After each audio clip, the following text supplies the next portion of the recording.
और मैं इसके लिए सभी माताओं बहनों उनसे मैं क्षमा प्रार्थी हूं। कांग्रेस, डीएमके, टीएमसी और समाजवादी पार्टी जैसे दलों की स्वार्थी राजनीति का नुकसान देश की नारी शक्ति को उठाना पड़ा है। महिलाओं से उनके अधिकार छीनकर ये लोग मेजें थपथपा रहे थे। उन्होंने जो किया वो केवल टेबल पर थाप नहीं थी, वो नारी के स्वाभिमान पर, उसके आत्मसम्मान पर चोट थी।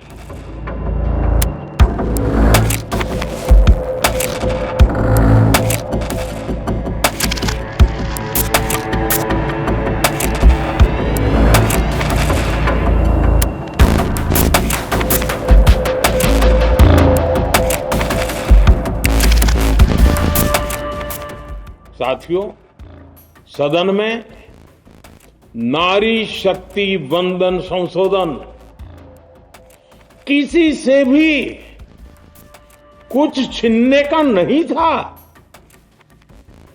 नारी शक्ति वंदन संशोधन हर किसी को कुछ न कुछ देने का था, देने के लिए संशोधन का था। ये 40 साल से लटके हुए नारी के हक को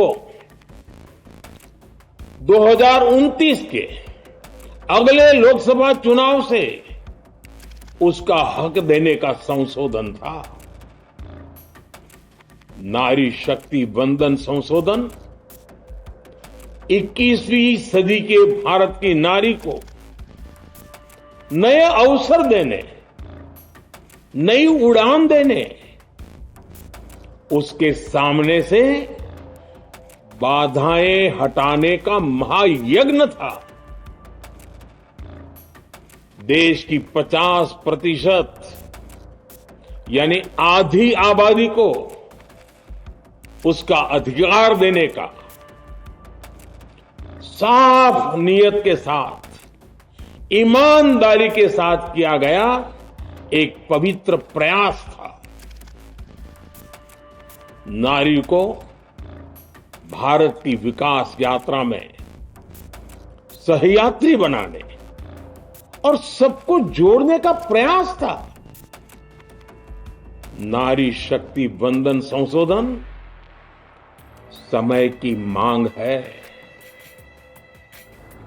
नारी शक्ति वंदन संशोधन उत्तर, दक्षिण, पूर्व, पश्चिम सभी राज्यों की, हर राज्य की शक्ति में समान वृद्धि का प्रयास था। ये संसद में सभी राज्यों की आवाज को अधिक शक्ति देने का प्रयास था।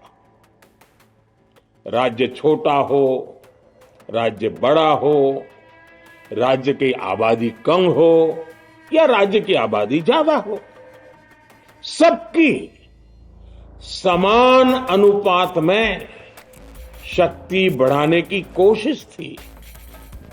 लेकिन इस ईमानदार प्रयास की कांग्रेस और उसके सहयोगियों ने सदन में पूरे देश के सामने भ्रूण हत्या कर दी है।